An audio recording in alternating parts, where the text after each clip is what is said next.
Et nous sommes arrivés là sur le circuit. Nous attendons avec beaucoup d'impatience le départ des coureurs.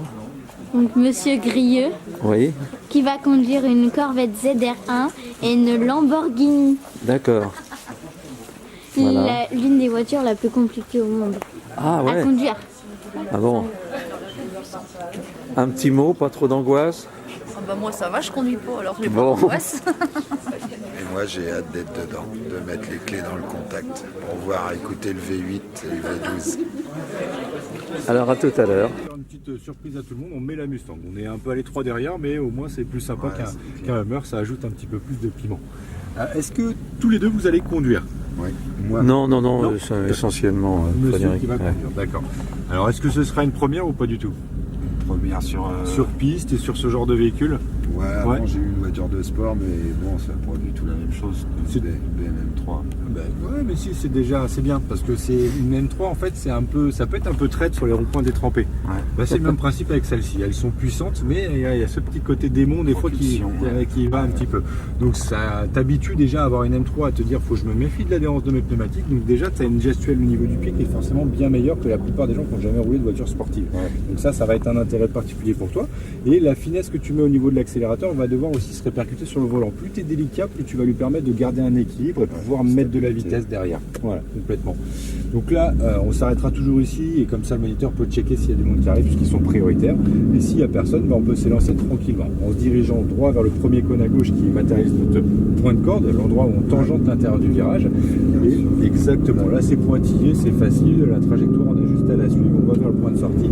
Ici on se replace sur la gauche, on a mis deux cônes côte à côte qui matérialisent une zone de freinage. Donc ça c'est vraiment zone parce que tout dépend de ta vitesse d'approche. Peut-être qu'on freinera avant, peut-être après, peut-être fort, peut-être pas fort, tout dépendra de tes capacités et vraiment comment tu exploites un peu le véhicule. Là la trajectoire tu vois a quelque peu changé puisque c'est plus faite pour des voitures légères. Nous on est des voitures assez lourdes, on change un peu la trajectoire. C'est assez arrondi pour avoir le moins d'angle volant possible. On retombe sur une zone de freinage ici. Là on va pas du tout la suivre, on va rester tout externe jusqu'au deuxième cône, ce qui va nous permettre de reprendre une accélération plus tôt que prévu, les conditions climatiques. Donc là on retire un peu dans le volant et du coup on accompagne avec l'accélérateur et là c'est parti, on lâche les chevaux et on relance la machine. Ici ça va bouger un peu, il y a un impact de frein qu'on maintient, on le maintient assez longtemps et plus on s'approche de notre point de braquage, plus on va soulager la pression de frein en mettant en même temps de l'angle volant pour aller chercher l'intérieur. Ce qui permet en fait ce freinage de rééquilibrer l'assiette de la voiture, de lui redonner de l'adhérence de 4 roues. Là on vient plonger à l'intérieur, on n'a pas vraiment matérialisé la chose puisque c'est cohérent. Ici pareil, on replonge à l'intérieur avec peu d'angle volant, ce qui permet directement de nous envoyer vers l'extérieur. Et après on se replace à gauche pour l'épingle la plus complexe en fait de la piste puisque celle-ci va se faire en deux temps. Donc là vraiment on a le premier cône ici, on met juste un peu d'angle volant pour aller au prochain, on accentue énormément l'amplitude volant pour aller chercher le point de corde qui est derrière, ce qui permet de réaccélérer plus tôt et pas trop élargir la sortie pour être bien placé pour l'épingle suivante. Voilà. Et l'idée générale est toujours de conserver les mains à 9h15 comme je le fais là, même en passant les épingles, comme ça si jamais elle décroche, tac, je peux réagir très rapidement en fait. Et ça me permet de garder toujours un feedback, un ressenti sur ce qui se passe au niveau de nos pneumatiques à l'avant, une petite vibration qui va juste te dire attention, tu m'en demandes trop, je suis pas loin de décrocher du train avant, de sous-virer. Toutes ces informations là passent par le volant. Il n'y a personne devant, Serge. Allez papa.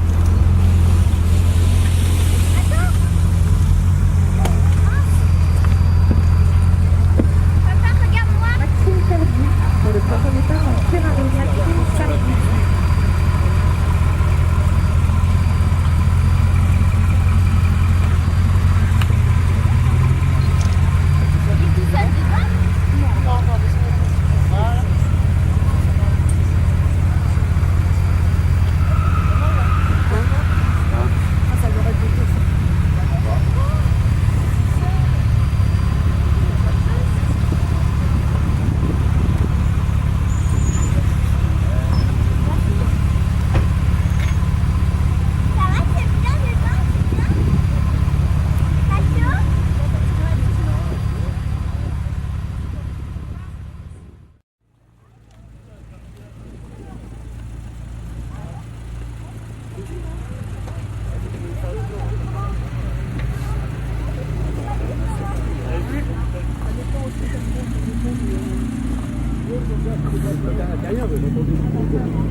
s'accélère de trop.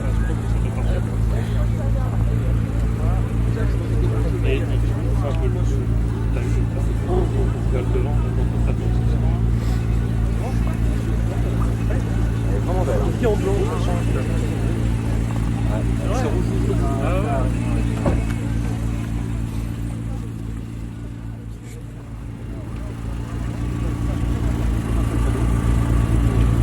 Voilà. Voilà, parfait. Et après, c'est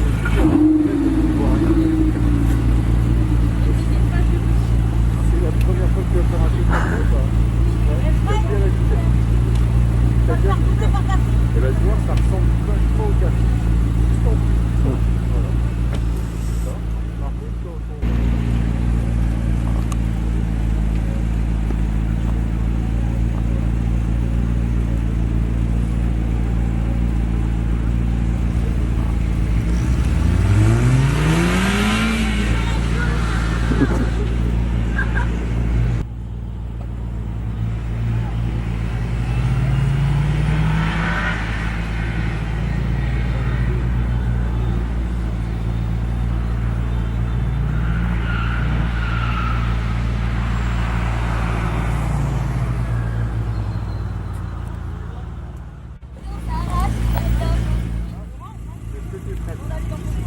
une petite photo.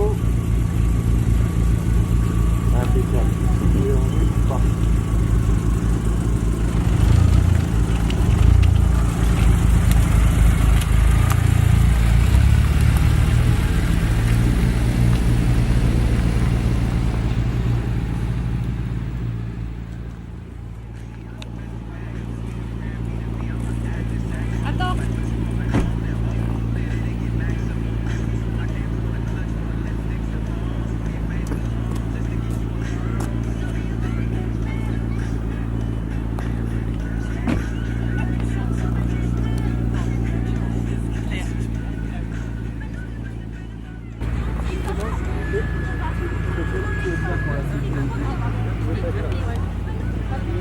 Excusez-moi.